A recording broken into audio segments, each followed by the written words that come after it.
जीवमजीवं दब्बं जीर्णवरवसुहेणजीर्णेतिष्ठम् देविन्दविन्दवन्दं वन्दे तं सौपदा शिरसा।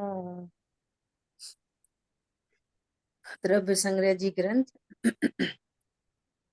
गाथा नंबर 35 पर हम लोग स्वाध्याय कर रहे थे। गाथा नंबर 35 भाव संवर की गाथा, और भाव संवर के स्वरूप को आचार्य देव ने व्रत, समिति, गुप्ति, अनुपेक्षा, धर्म और परिचय के माध्यम से बताया। तो अपन इन सब की जो चर्चा होने के बाद भी अज्ञानी जीवों को कैसे इनका स्वरूप स्पष्ट नहीं होता, क्या भ्रांति रह जाती है, हाँ जी। इसके लिए अपन ने मोक्षा प्रकाशिक जी को कंसल्ट किया है ना। हाँ जी। 7वां अधिकार व्यवहाराभासी का प्रकरण, जिसमें 7 तत्वों का अन्यथा स्वरूप की जहां बात आई है, वहीं पर हम लोग संवर तत्व का अन्यथा स्वरूप देख रहे हैं मोक्ष मार्ग प्रकाशक जी के माध्यम से। हाँ जी। तो कल अपन ने थोड़ी सी चर्चा की थी। क्या या चर्चा की थी? कि अज्ञानी जो शुभ परिणाम बंध का कारण है, उन शुभ परिणामों में संवर की भ्रांति रखता है ना। हाँ समझ लो, हिंदू, मुस्लिम, सिख, ईसाई, त्रियंच भी सारे ही जीव अज्ञान दशा में पाप को बुरा और पुण्य को भला जानते हैं। और आज जैन कुल में जन्मने के बाद भी और सबसे छट के आ गए, और ये स्वाध्याय होने पर भी, और हमको हमको भाग्य से सत वक्ता भी मिल गए, है ना। तब भी हमको शुभ अशुभ भावों के बीच में भेद पकड़ में आ रहा हो, उनमें से पाप बुरा है पुण्य भला है, यदि ऐसा भ्रम आज भी हमको हो, तो समझना कि अभी हमारी सम्यक्त की पात्रता नहीं हुई। क्या बोला?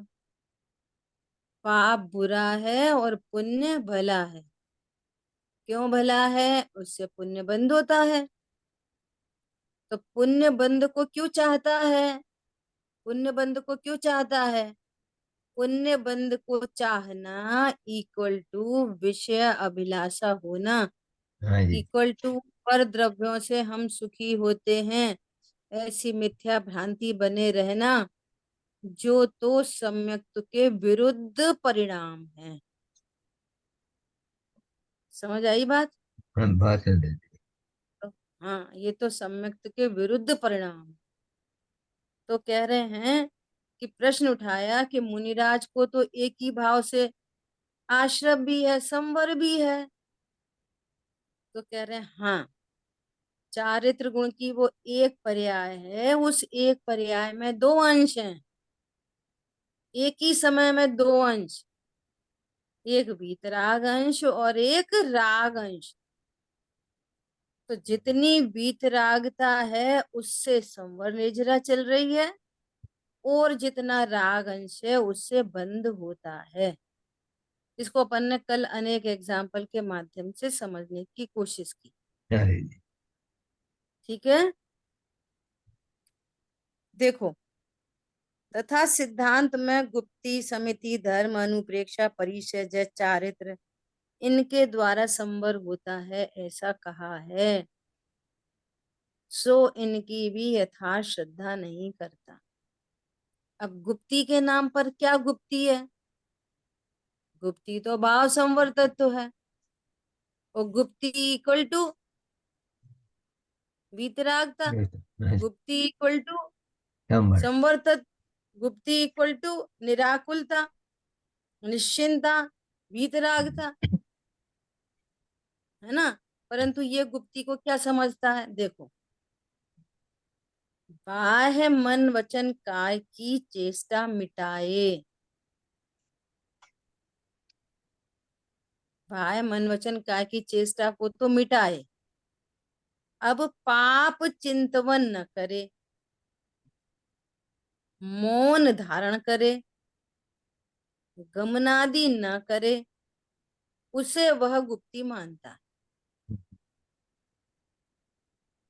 गुप्ती मतलब कि ऐसे ठीक मौन है। होके बैठा, कोई गमन नहीं हो रहा, है ना, हम्म, कोई वचन की क्रिया नहीं हो रही, कोई काय की क्रिया नहीं हो रही, है ना। हम्म, और मन में भी पाप चिंतवन नहीं है अकेला, हम्म, परंतु शुभ चिंतन तो है।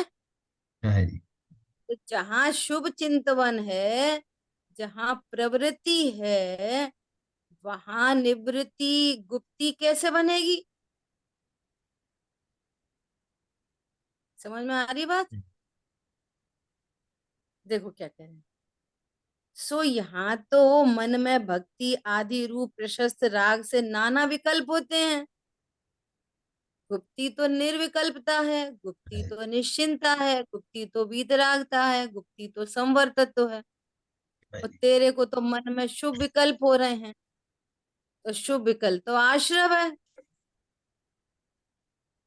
शुभ हाँ, विकल्प तो आश्रव है। और बन तुमने रहा है। शुभ विकल्प, पाप चिंतवन नहीं हो रहा ना, शुभ चिंतवन चल रहा है, तो इसने क्या समझ लिया कि मुझे तो गुप्ती हो गई। हाँ जी। बात आई ख्याल में? मन, वो वचन काय की चेष्टा तो स्वयं ने रोक रखी है, कर्तृत्व बुद्धि से रोक रखी है ना।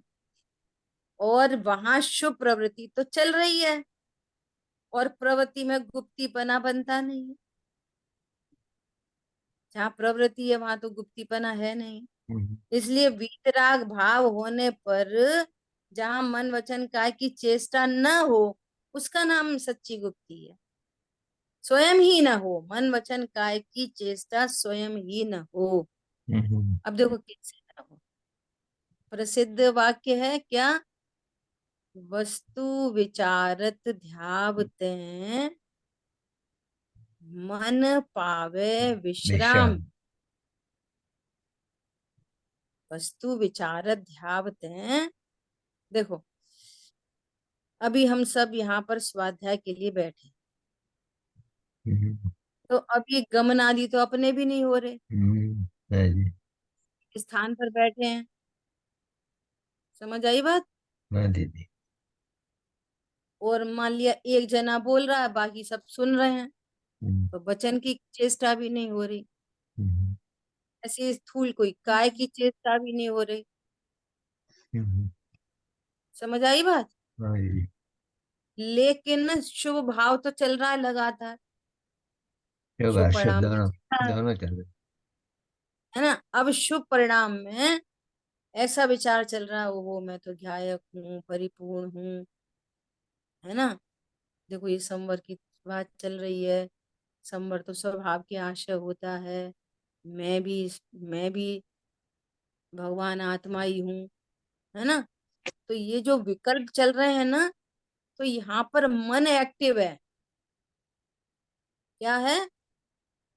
शुभ विकल्प उत्पन्न हो रहे हैं, मन एक्टिव है यहाँ पर। यहाँ तक मैं तो भगवान आत्मा हूँ, परिपूर्ण हूँ, अकर्ता हूँ, ज्ञायक हूँ, तो अशुभ प्रवृत्ति तो नहीं हो रही, लेकिन शुभ प्रवृत्ति तो हो रही है ना।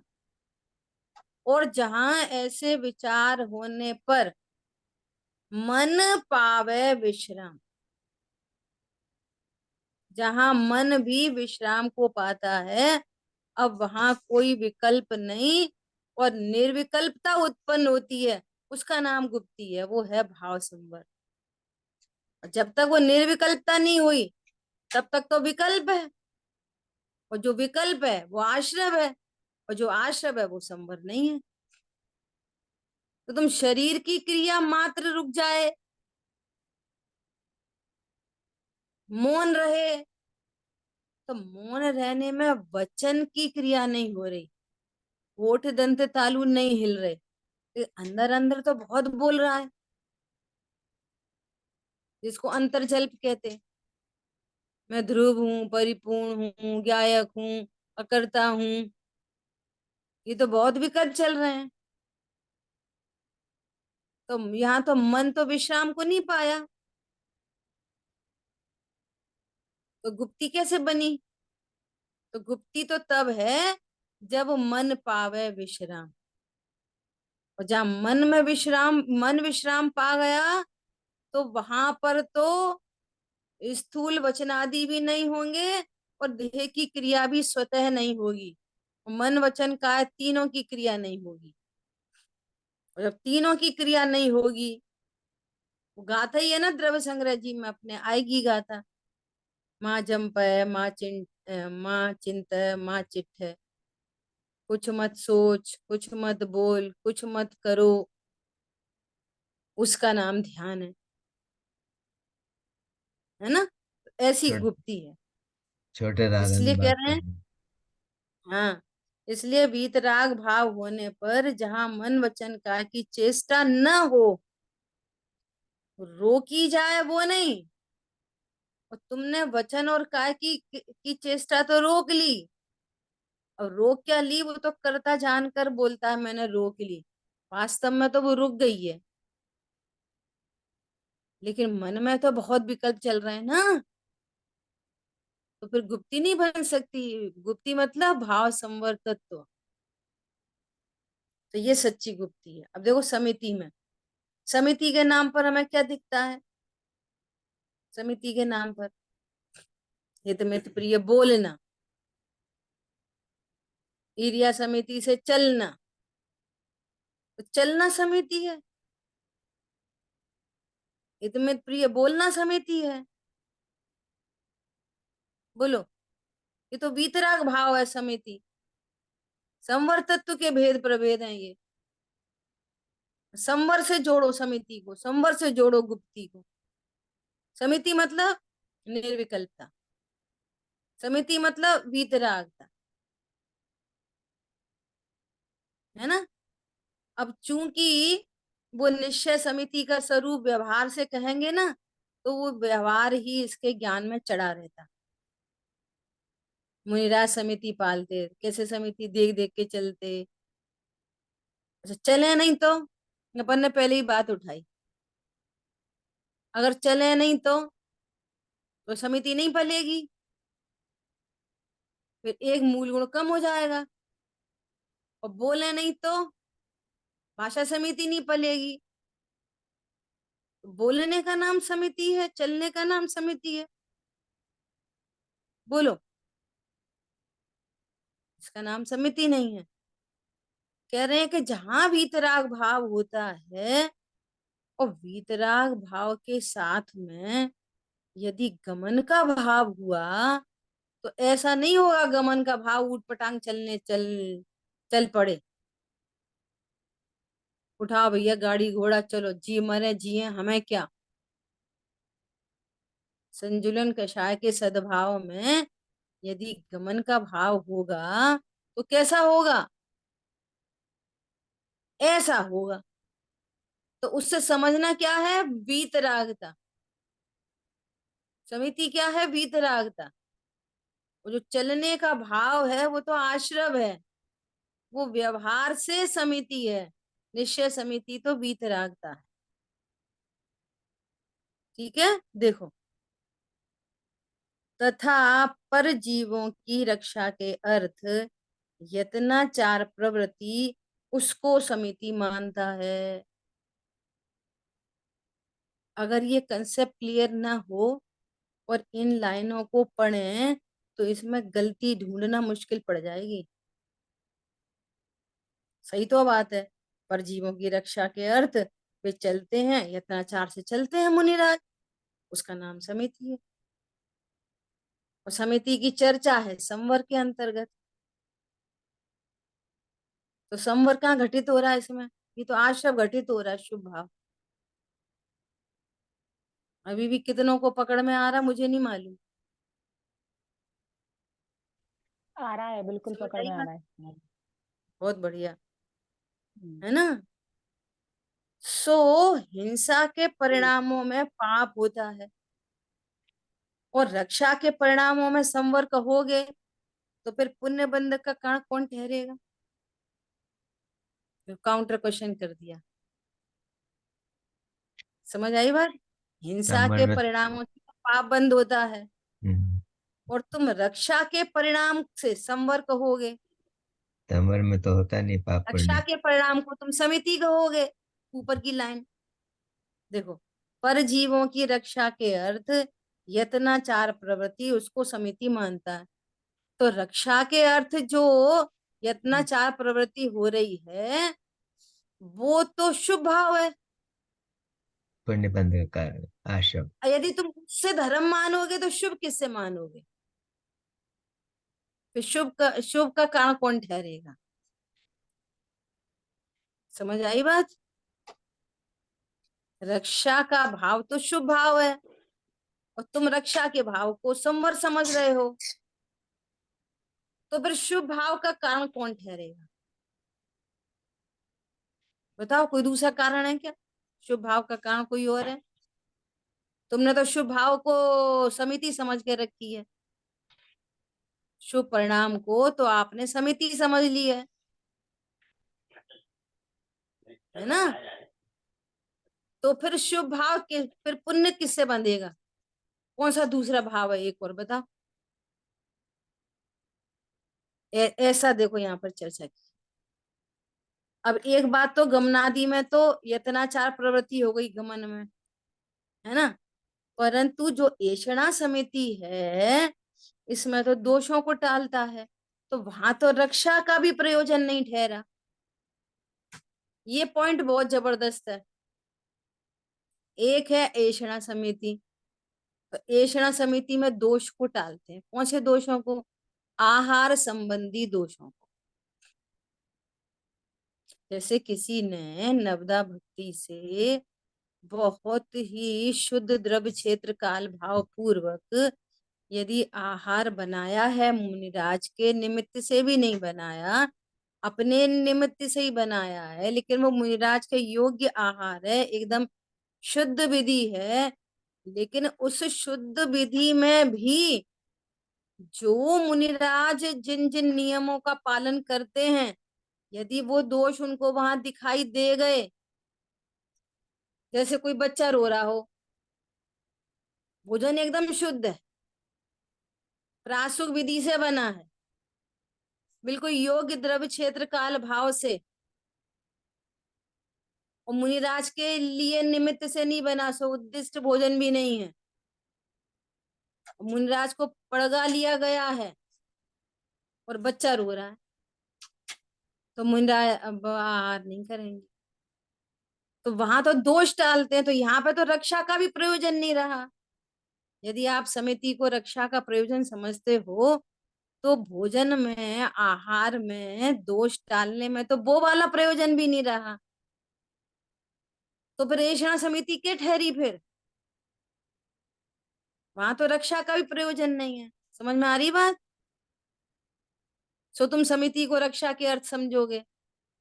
नहीं नहीं प्रभु, समिति तो वीतरागता का नाम है, और जिनको वीतरागता होती है, वे उनकी आहारचर्या कैसी होती है उसका ज्ञान कराया है।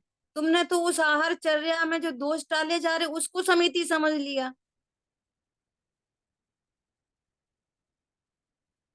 किसी कितनी माइन्यूट चेकिंग है ये।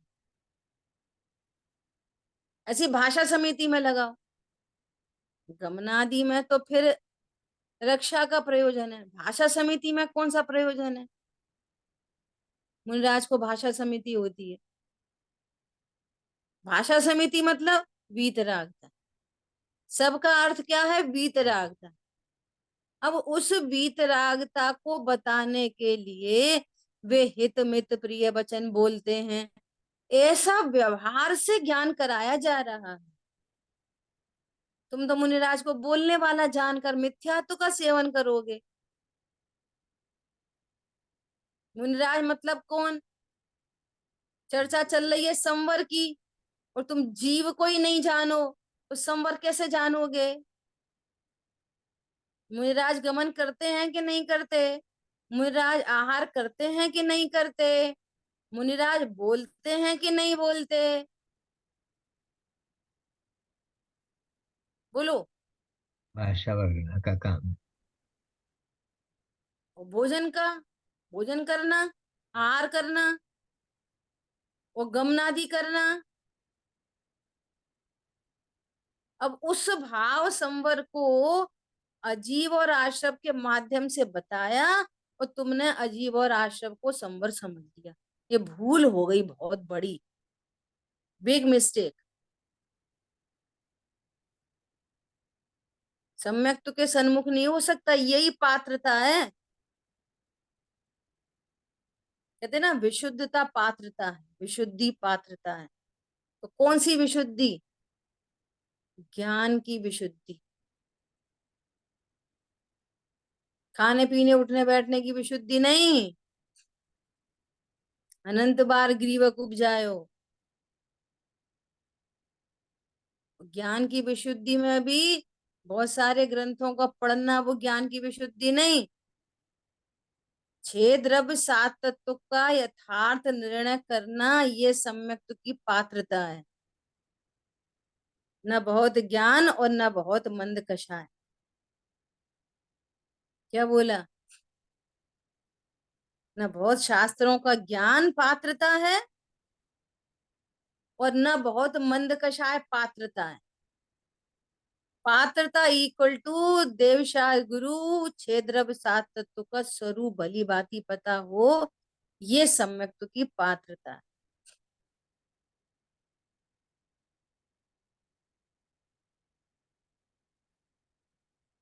जब जब किसी को सम्यक दर्शन हुआ है तो इसी विधि से हुआ है।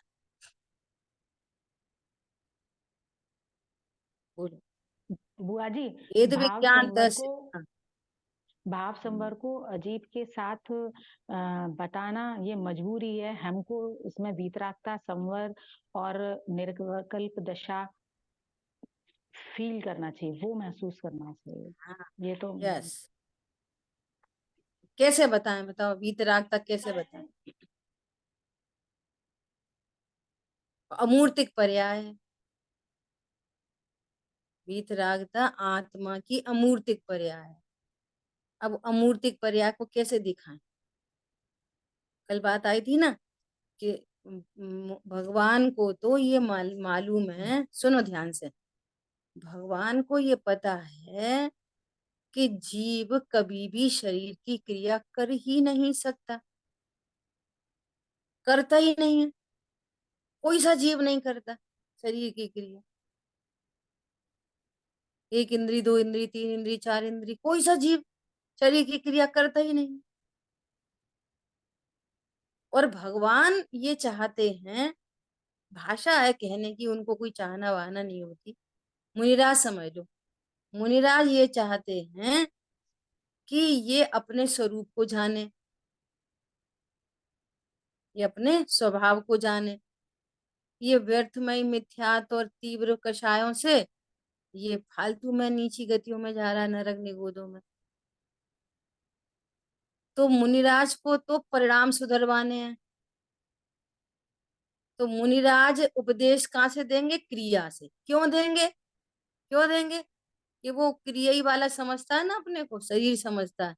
तो उसको बोलो कि तुम पूजा करा करो, तुम्हारे घर में बहुत भला होएगा, तो तैयार हो जाएगा पूजा करने। तो उपदेश कहाँ से दिया? क्रिया से। सुधरवाने क्या थे? परिणाम। इसको ऐसा बोलो, तुम परिणाम सुधारो। तो कैसे सुधारेगा परिणाम? समझ आ रही बात? उसको बोलो कि भैया क्रोध मत करो। तो क्रिया सुधारने को कहा, तो उससे सुधरे परिणाम। और जब परिणाम सुधारने को कहा, तो उससे सुधरा अभिप्राय। अब ऐसा बोला क्रोध मत करो। एक तो क्या बोला? किसी जीव को मारो नहीं, सताओ नहीं, झूठ नहीं बोलो। तो ये क्रियाओं से बात किया, मन वचन काय की क्रियाओं से बात।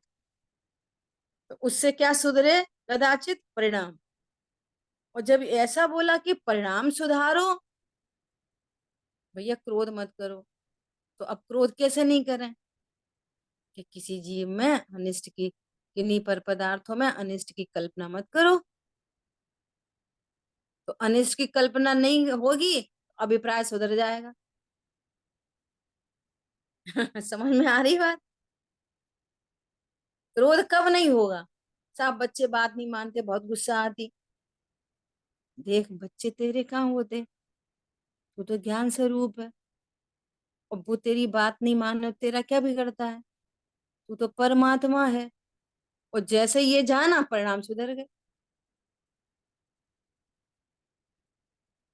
ऐसे लोगों के प्रश्न आते, परिणाम सुधारें कि नहीं सुधारें?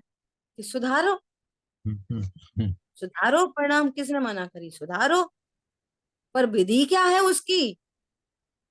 जब तक अभिप्राय सम्यक नहीं होगा तब तक परिणाम नहीं सुधरेंगे, और जब तक परिणाम नहीं सुधरेंगे तब तक क्रिया नहीं सुधरेगी। तो उपदेश उधर की तरफ से चढ़ना नहीं होगा, क्योंकि वो अपने को देह समझता है, तो देह की क्रिया से उपदेश दिया जाता है। मंदिर जाओ, पूजा करो, पाठ करो, पानी छानो, ये छान, रात्रि में भोजन नहीं करो, हम्म, वात्सल्य रखो, प्रेम रखो, सारी सारी चर्चा बाहर उपदेश। बाहर से। हम्म, ये उपदेश शैली है। पहले। हाँ, सुबह अनेकांत की चर्चा चल रही है, तो प्रश्न आया क्या, कि गलती, कोई गलती हो जाए तो फिर क्या करें? गलती हो जाए तो क्या करें, बोलो? तो स्वीकार ये करो पूछा कि बस। ये बताओ कि गलती क्या हुई, ये बताओ पहले। तो आप गलती बताने बैठोगे ना जब, हम्म, तो देह से ही बात करोगे। गलती बताने बैठोगे तो हम्म, नियम से, परिणाम से ही बात करोगे। और बात चल रही है कि तुम परमात्मा हो, हम्म, बात चल रही है तुम ध्रुव हो, बात देह। चल रही है तुम्हारा अनेकांतमय स्वरूप है, बात चल रही है ज्ञान और ज्ञेय की। तो जो गलती बताने चले ना, अरे वो गलती से है ना, अनछना पानी इस्तेमाल हो गया, ये गलती है, क्या गलती हो गई? अनछना पानी फैला दिया। तो अब तुम कौन हो? वो अनछना पानी क्या है? वो जो देह की क्रिया हुई वो क्या है? और जो लापरवाही का परिणाम हुआ वो क्या है? और ये सब तुम्हारे ज्ञान में झलकते मात्र हैं कि तुम इन सब के कर्ता हो। तो वो कह रहे हैं कि पर भावों का कर्ता अपने को देखते हुए ये अज्ञानी एकांतवादी पशु आत्मा का नाश करता है। वो स्यादवादी उन सब के ही काल में अपने को ज्ञाता मात्र जानता हुआ जीता। पानी तो वहां भी फैला है, देह की क्रिया तो वहां भी हुई है, और लापरवाही तो वहां भी हुई है, लेकिन इन सब का मुझे ज्ञान हुआ है। ज्ञान हुआ है मतलब मैं ज्ञायक। तो अब इतनी बात करने के बाद फिर बात क्या आई? अच्छा अच्छा, तो फिर गलती अगर हो जाए तो अपने को ज्ञाता मानो, ज्ञाता रहे, ज्ञाता रहे। अब पहले ही घड़ा उल्टा रख गया कि गलती हो जाए तो, पहला घड़ा उल्टा। अब कितने घड़े सीधे रखोगे इसके ऊपर? गलती करते रहो। बोलो, पहला घड़ा रखो उल्टा, गलती हो जाए तो फिर क्या करो? अब ज्ञाता रहे। अब कैसे रहोगे ज्ञाता? अपने बारे में निर्णय तो उल्टा हो रखा है। बोलो, दर्पण में, दर्पण में कीचड़ झलके तो दर्पण की क्या गलती? कुछ नहीं। गलती नहीं है, कीचड़ को झलका रहा, कितना पागल है। करता नहीं ना। दर्पण करता। को कीचड़ झलकाना चाहिए? बोलो, सोना चांदी झलका है तो अच्छा दर्पण है। तो कीचड़ विचड़ गंदगी झलका है कुत्ता बिल्ली, तो कितना गंदा दर्पण है, कितनी गलती करता है दर्पण। कोई गलती नहीं करता। गलती नहीं करता। अरे सोना चांदी जेवर झलकाए, अच्छी अच्छी चीजें। क्या करता है? बोलो कैसी गजब की बात। मैं भी क्या करता हूँ। जिसने इस बात को जान लिया, समझो ये ऐसी आत्मा जीता है। और नहीं तो अपना खुद का नाश करता है। और फिर ये वाली बात आएगी क्या, नहीं काम तो सही करो पर अपने को अकर्ता जानो। ये कहाँ से बात आ गई। करता मान क्या करता जान। ये किधर से बात है। और फिर एक बात और आएगी क्या, कि नहीं वो ज्ञाता रहे तब है। अरे ज्ञाता रहे मतलब, तब का मतलब क्या, चीनी मीठी रहे तब है। वस्तु बने देखोगे ना तो ये बातें समझ में आएंगी। वस्तु पूरी ज्ञान से ओझल है और उस वस्तु की पोथन्ना पड़ ली है, वस्तु सिद्ध नहीं हो पा रही है। समस्या ये है। वो एक मैटर, एक थिंग, आत्मा नाम की वस्तु, एक मटेरियल, जो नाम देना है वो दो, पदार्थ, तत्व, थिंग, मटेरियल, जो देना है, ज्ञान मटेरियल हूं मैं, अमूर्तिक प्रदेशों का पुंज। ये वस्तु सिद्ध करनी है, इधर में एक वस्तु है, फीलिंग बॉडी। बोलो।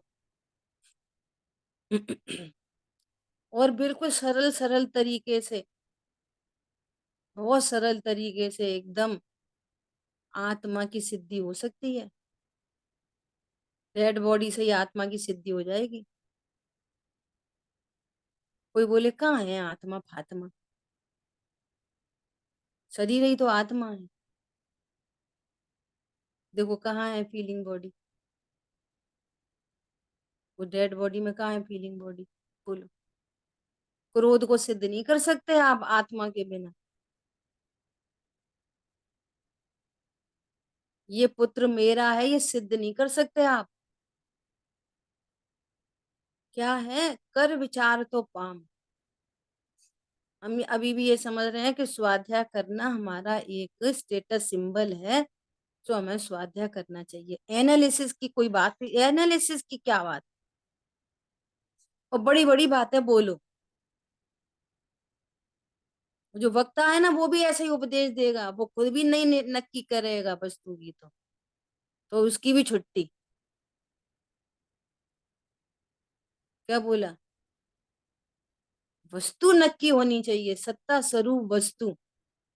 और मेरा स्वरूप क्या है।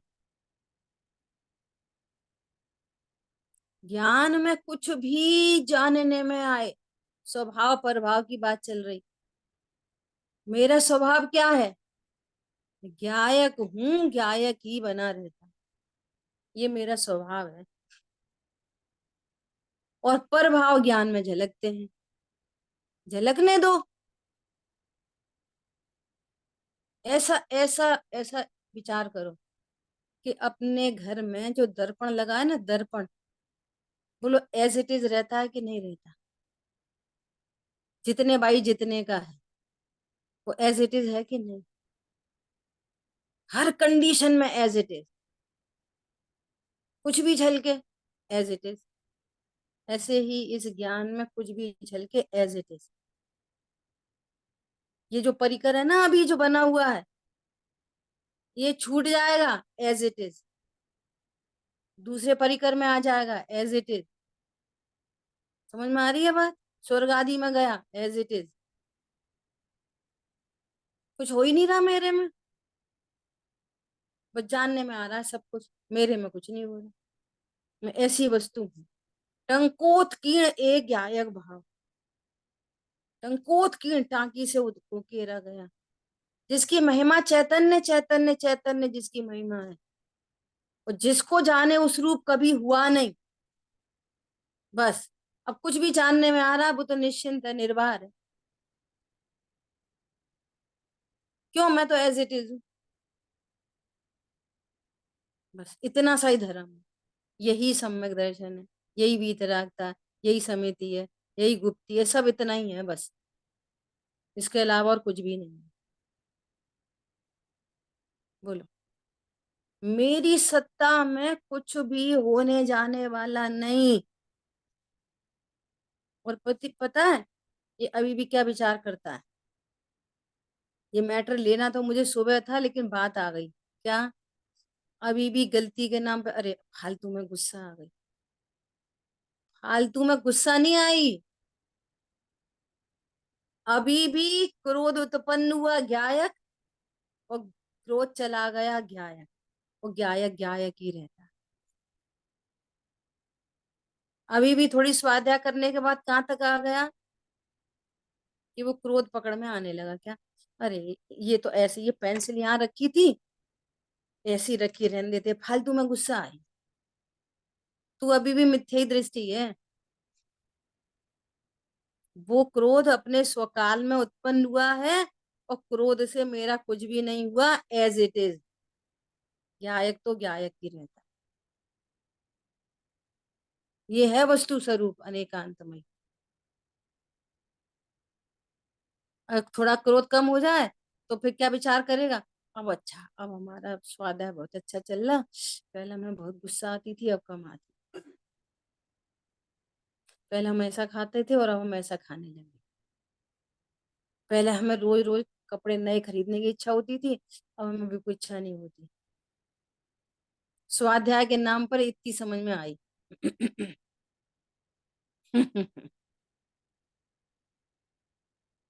बाहर ही बाहर से अपनी सत्ता मान रहा, बाहर ही बाहर से, हमारी बात पर ख्याल यदि में। इसके साथ साथ वो ये भी मान रहा है कि यदि संसार की कोई भी वस्तु इष्ट नहीं है और अनिष्ट नहीं है, और फिर ये भी हो रहा है, तो कोई बात नहीं, वो तो हाँ, होएगा, तो शेष तो कषायों धर्म हो रहा है में। ना, हाँ तो धर्म तो चल रहा धर्म है। पल रहा है। हाँ, धर्म तो का, धर्म पल ही रहा धर्म है। का संबंध, धर्म का संबंध इन विकल्पों से नहीं है, धर्म का संबंध अपने को ज्ञायक जानने से है, बात ये चल रही है। ज्ञायक जानने के साथ पाप का भी भाव हो तो भी धर्मात्मा। क्या बोला, ज्ञायक जानने के साथ तीव्रतम अशुभ भाव हो तो भी धर्मात्मा, बात ये चल रही है। और ज्ञायक जानने के साथ उच्चतम शुभ भाव हो तो भी धर्मात्मा, और अब और उन शुभ अशुभ भावों से ना अपने को बड़ा जान रहा, ना छोटा, ना इष्ट ना अनिष्ट, ये है धर्मात्मा। दोनों में साम्य भाव है उसको, अशुभ में भी साम्य और शुभ में भी साम्य, ये बात चल रही है। और अज्ञानी अशुभ का ज्ञान होने पर अपने को अशुभ का कर्ता जानता है, इसलिए आत्म वस्तु का नाश करता है।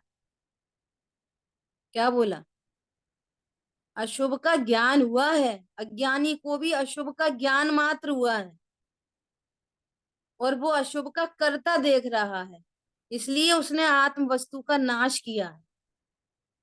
जानता ही नहीं है कोई यहाँ आत्मा नाम की वस्तु विराजमान है। पाप को तो जानता है, लेकिन आत्मा हूं ये नहीं जानता, इसलिए अज्ञानी है। बोलो, पाप का परिचय मुसलमान को नहीं है?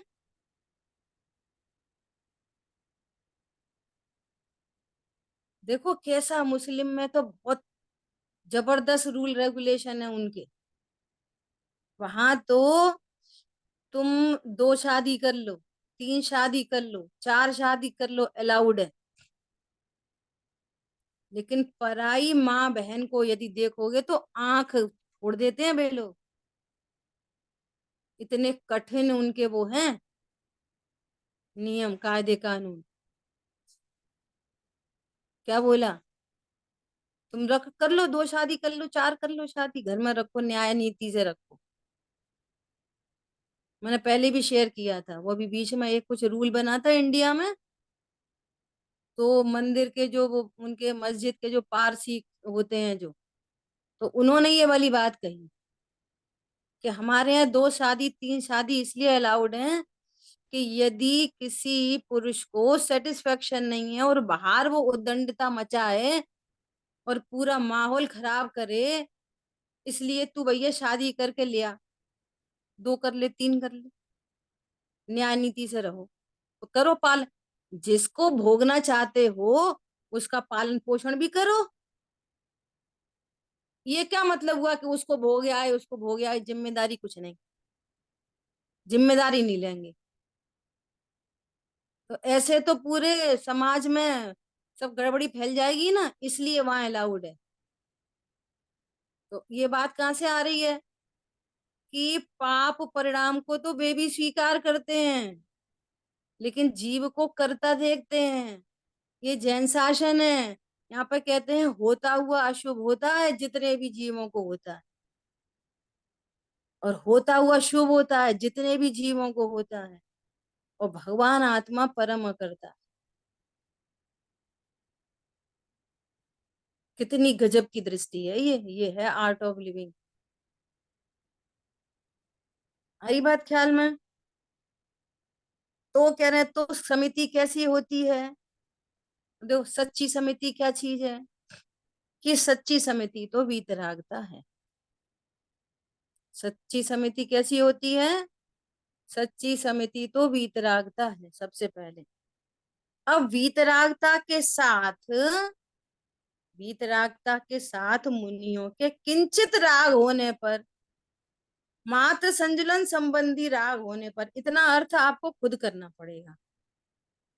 तो फिर सच्ची समिति कैसी होती है? नंबर 1, समिति तो वीतरागता स्वरूप होती है। उस वीतरागता के साथ में किंचित राग होता है, तो किंचित राग होने पर गमनादि क्रिया होती है। ठीक है, वो किंचित राग कौन सा है? संजुलन जाति का, है ना।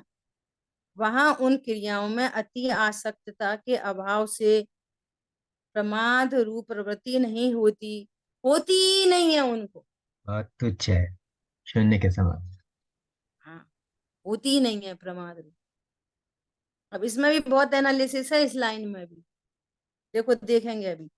तथा अन्य जीवों को दुखी करके अपना प्रयोजन, अपना गमनादि प्रयोजन नहीं साधते, इसलिए स्वयं भी दया पल जाती है। तो अपने आप पलती है, वे नहीं पालते। ये तो अपने को अकर्ता ज्ञायक जानते हैं, वो समवर्तत्व चलता रहता है। इस प्रकार सच्ची समिति है। अब इसकी एनालिसिस करो। जो अज्ञानी मिथ्या दृष्टि है, पहले तो वो यही समझता है कि मैं गमन करता हूं और मुझे वहां जल्दी पहुंचना है। काय को पहुंचना है? अरे वो 2 लाख रुपए लेके खड़ा है और मैं नहीं पहुंचा तो वो निकल जाएगा। तो कैसे जाना? बहुत तेज जाना। भैया कैसे कर रहे हो आप, इतनी तेज क्यों जा रहे हो? कोई का एक्सीडेंट हो गया तो तुम एक्सीडेंट की पड़ी है, मरे जिए, हमारे तो 2 लाख रुपए। समझ में आ रही है बात? कोई जिए मरे जिए, हमारे को क्या। वो किसी को आप ऐसा उपदेश दो, चौराहे पे खड़े होके उपदेश दो, तो वो क्या बोलेगा, तुम भाई साहब पागल हो गए क्या? ऐसे तो जीव मरते ही है, उसमें हम क्या करें? हमें तो अपना प्रयोजन साधना है। सब में लगाना, खाने में, पीने में, उठने में, बैठने में, सब में। हमें क्या, हमें तो सॉस खाने से मतलब, अचार खाने से मतलब, बाजार का खाने से मतलब, रस घात हो रहा हो, अनंत का घाता हो रहा हो, हमें क्या। हमें तो मजा पड़ती है उसमें, ये अनंतानुबंधी जाती है। समझ आ रही है बात? सब में लगा लेना, ये खाने पीने उठने बैठने में। मुनिराज को ऐषणा समिति क्यों होती है? उनके निमित्त से एक जीव की विराधना न हो, उनके निमित्त से कोई गैस नहीं जले, उनके निमित्त से कोई पानी नहीं भरे, उनके निमित्त से किसी जीव की वायु का, एक स्थावर जीवों का घात नहीं हो। ये है समिति। हरी बात समझ। अब बात करो सम्यक दृष्टियों की, चौथे पांचवें गुण स्थान वर्ती की। चौथे गुण स्थान वर्ती सम्यक तो हो गए, पंचम गुण स्थानवर्ती को सम्यक्त तो हो गया, लेकिन अभी आसक्तता है उनको, तो उनके गमन आदि भी गाड़ी घोड़े में ही होते हैं और हिंसा होती है।